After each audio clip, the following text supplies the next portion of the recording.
Sprinkles are possible in Puget Sound Sunday morning. It won't amount to much, and that wraps up quickly with sunshine Sunday afternoon, followed by a dry Labor Day Monday. In the Com Weather Center, meteorologist Kristen Clark. And taking a look at conditions throughout the Sound at the moment on this finally Friday. Everett, mostly sunny 72. Tacoma, partly sunny 71. Mostly sunny and about 75 now in downtown Seattle. KOMO News Time, 2:06. Stay connected, stay informed. 20 minutes of nonstop news continues on KOMO News 1000, FM 97.7. Good afternoon, 2:06. I'm Jeff Pogela. Bill O'Neill at the editor's desk. Here are some of the stories we're following. Seattle City Light says it's investigating the cause of what appears to be a relatively large power outage in the Burien area. That outage currently affects about 3,000 customers, which is down from the 5,000 affected just a few moments ago. 2 Seattle men under arrest accused of dressing up as UPS drivers and robbing a pharmacy in Bellevue. The 54 and 22-year-olds are suspected of entering a pharmacy on Bell Red Road August 23rd, dressing up as the UPS drivers, pretending to deliver a package. Police say the 2 of them reportedly showed guns, demanded cash and drugs, then zip-tied the employees before fleeing. A search in one of the suspects' apartments found a loaded AR-15 along with several UPS uniforms, jackets, shirts, and pants.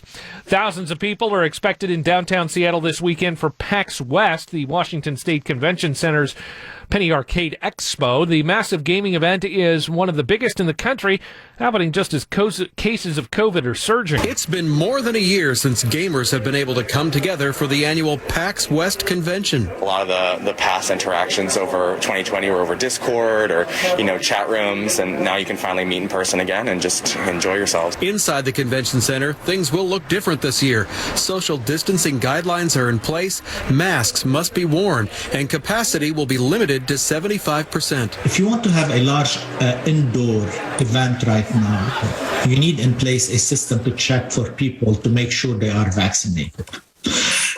It's about time here in the United States that if you want to come indoor for a large event where you are risking yourself and others, let's make sure you are vaccinated. Gamers will also have to show they have gotten a COVID shot. Quick, easy proof of the vaccination. Like you go in, you show your vaccination card.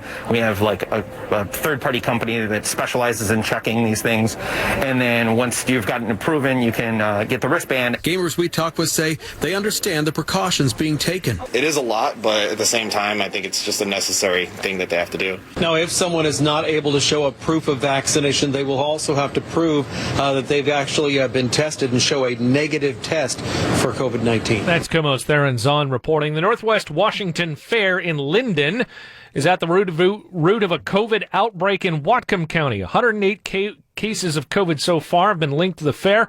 Whatcom County Health Department tells the Bellingham Herald that the numbers could go even higher. The Northwest Washington Fair ran from August 12th to the 21st and was canceled last summer because of the pandemic. Only 15 trials have been held in Kitsap County Superior Court since March of 2020. This due to the pandemic, and the pandemic is extending that dry spell. The Kitsap Sun reports that all jury trials in Kitsap County suspended because of rising COVID infections. This is the third time the court system has suspended jury trials. Skagit County has also suspended both civil and criminal jury trials. Bench trials, however, are still happening. KOMO News Time, 2:10. That means it's time to get a check of sports. We do it at 10 and 40 past each hour. And Bill O'Neill's at the Beacon Plumbing Sports Desk with a look ahead to the return of college football. College football makes a comeback tomorrow. Both the Huskies and the Cougars set to kick off new seasons. The Huskies are at home to take on Montana, kickoff at 5 p.m. The Cougars also at home taking on Utah State at 8 p.m. The Pittsburgh Steelers have acquired defensive back Ahkello Weatherspoon from the Seahawks in exchange for a fifth-round pick in the 2023 draft. Weatherspoon had 4 interceptions in 4 seasons with San Francisco before signing a 1-year deal with the Seahawks back in May. The Mariners on the road this weekend in Arizona taking on the Diamondbacks tonight. Tyler Anderson starts for the M's, Madison Bumgarner for the D-backs. Chicago Cubs manager Dave Ross and president of baseball operations Jed Hoyer testing positive for COVID-19. The team says Ross and Hoyer are feeling fine in quarantining. Both of them are vaccinated. Bench coach Andy Green will run the team while Ross is away. NHL players will participate in next year's Winter Olympic Games. The league says an agreement has been reached to make it possible for players to represent their country in the games that'll take place in Beijing. This is the first time NHL players will participate in the Olympics since 2014. Sports at 10 and 40 past the hour. I'm Bill O'Neill. KOMO News. KOMO News Time, 2:11. I'm Jeff Pogela. Bill O'Neill at the editor's desk, as well as doing sports. Here's what we're following. From wildfires to Afghanistan evacuations, historic damage from the Hurricane Ida, and Americans are looking for ways to help their neighbors, but donating to relief efforts requires a keen eye if you want to avoid scammers. Ben Spalding with the Better Business Bureau spoke with KOMO's Ryan Yamamoto. How can consumers confirm their donations are going to a legitimate charity? This is one of the bigger issues we hear about whenever a natural disaster or any other crisis takes place. Consumers are concerned that the money they've donated isn't going directly to individuals and families in need. So for anyone looking to give, when you're choosing a charity, really look for information related to presence and experience before you donate. For example, you want to make sure the charity has an established presence in the area that's impacted. Established charities, they have an existing presence nearby. They're better equipped to serve a recently devastated area. If they're located more remotely, then immediately following a disaster really isn't an ideal time to expect them to offer effective assistance. Same goes with experience. You want to confirm the organization has a proven track record of offering disaster relief. If they haven't, then that organization may not be best equipped to deliver aid quickly and effectively, and you may want to look at some alternatives. So here's a good question. Why are financial donations better than a physical donation like clothing, food, or other supplies? So it's really because financial donations provide more effective relief faster than physical items. So donation drives for items like clothing, food, and supplies, those are really great for local needs, but they're a little impractical for faraway relief. It can be really difficult to get quickly get those items from your neighborhood to an area that's been impacted by a natural disaster, for example. So before gathering or giving physical donations, realize that those contributions, they likely will not help an organization's ability to provide that immediate relief that's so needed right now. Financial donations are most effective because they can be used right away. And these days we hear about crowdfunding. Is that a good option for anyone looking to donate? So it is, but only if you're giving to someone you know and you can trust. So before donating, we really encourage consumers to review the platform's policies and procedures. Crowdfunding sites, they each operate differently. For example, some crowdfunding sites do very little vetting of individuals who decide to post for assistance after a disaster. If the charitable organization is posting for support on a crowdfunding site, you may even want to consider going to the charity's website directly, check out the organization, and really make sure it's operating ethically and responsibly. That's a pretty good way to operate some checks and balances there before you put some of your money towards helping some individuals who really can use it. That's Ben Spalding with the Better Business Bureau talking with KOMO's Ryan Yamamoto. KOMO News Time coming up on 12:14. That means it's time we get a check of traffic. We do it every 10 minutes on the force from the Dubin Law Group Traffic Center. Here's Tamma Fulton. Well, we're still watching a crash in Seattle on southbound 5 at Columbian Way. It's been moved over to the left shoulder from the HOV lane, but there's still a solid backup from 85th Street all the way to the scene. That's going to add about 35 minutes to your drive. Also seeing some heavy traffic on northbound 5 through Everett from Highway 526 to 12th Street Northeast. Southbound 405 is really a struggle from 85th in Kirkland all the way to 30th Street in Renton with off and on slowing. Northbound 405 is also very heavy from the West Valley Highway all the way into the Newcastle area. It starts to ease up just about Cold Creek Parkway. Southbound 167 stop and go as you head from 15th Street to Southwest in Auburn all the way through Sumner and into Puyallup. Southbound 5, I'm seeing some slowing in both directions through Federal Way from just about the Fife curve to Highway 18. We do have a crash in Cedro Willie as well that has Highway 20 closed in both directions between Collins Road and Hodgson Street. There is a detour in place. Our next KOMO traffic at 2:24. And taking a look at the forecast, sunshine, highs in the low 70s to low 80s today. Partly cloudy, lows in the mid-50s tonight, I should say. Sunny areas of smoke in the morning for Saturday, and warmer temperatures, highs in the upper 70s to upper 80s, believe it or not. Sunny highs in the 80s on Sunday. Stay connected. Stay informed. The Northwest's only 24-hour news station. KOMO News 1000, FM 97.7. Good afternoon, 2:15. I'm Jeff Pogela. Bill O'Neill is at the editor's desk. Here are some of the stories we are following. The Senate committee will take a look at the new abortion law in Texas. It will be the subject of the future hearing. The Senate Judiciary Committee, Supreme Court, refused to block the law earlier this week, a decision that was made by justices late at night. President Biden in New Orleans, where he is assessing the damage done by Hurricane Ida. He was greeted by top officials, including Governor John Bel Edwards. His trip will include a briefing from local leaders, and he will visit an affected neighborhood in LaPlace before getting an aerial tour of other hard-hit regions of the city.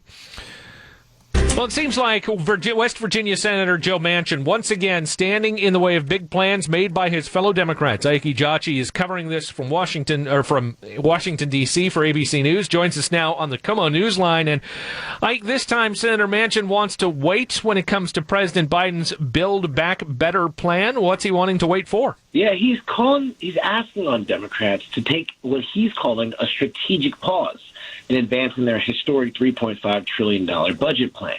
Now, in an opinion piece published in the Wall Street Journal Thursday, the West Virginia senator criticized his party as being short-sighted and hypocritical in its pursuit of passing the multi-trillion-dollar budget, which Democrats see as essential as tackling things such as climate change, child care affordability, and fair housing. Now, some in Congress have a belief that there's an infinite supply of money. This is what Joe Manchin is saying. And he's saying that spending trillions upon trillions will have no negative consequences for the future. He writes that he disagrees. However, it's important to note that Democrats have said the budget proposal will be paid for with tax increases on corporations as well as the wealthy, as well as other proposals. Now, under the reconciliation process, budget bills can pass the Senate with only a simple majority rather than that 60-vote supermajority.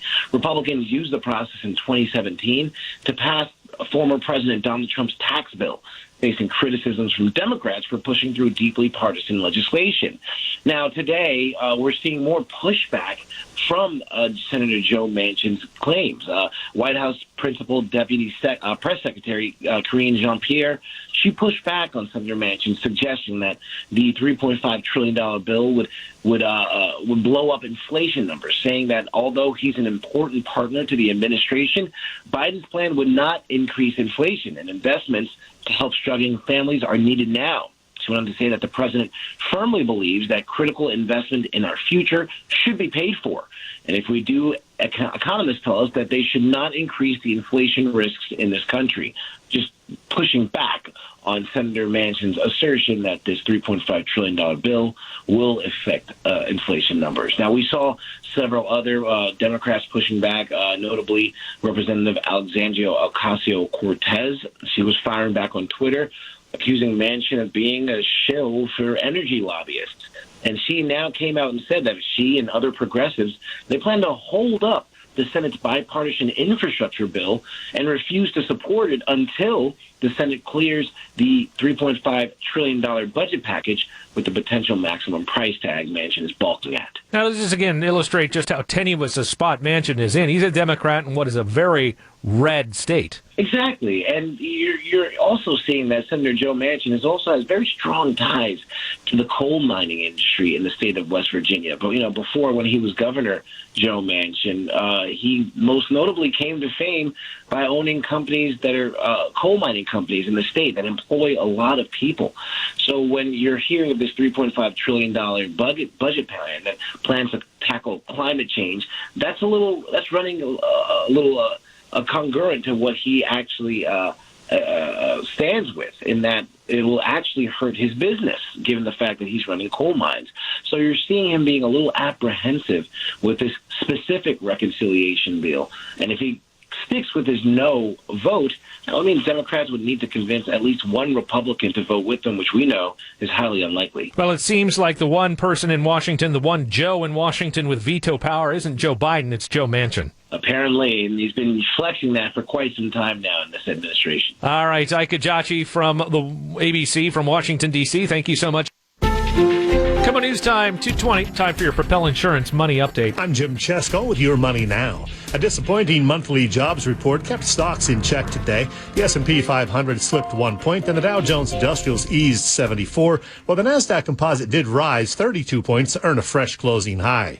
Thanks in large part to the surge in cases of the coronavirus Delta variant, U.S. hiring slowed significantly in August. The Labor Department says the economy added just 235,000 jobs last month, well shy of expectations and well below the upwardly revised totals of the prior 2 months. On the plus side, the unemployment rate dipped 2 ticks to 5.2%, and wage growth was strong with earnings up 4.3% year over year. Chevron is reportedly looking to sell its oil and gas assets in Eagle Ford Basin in South Texas for as much as $3.8 billion.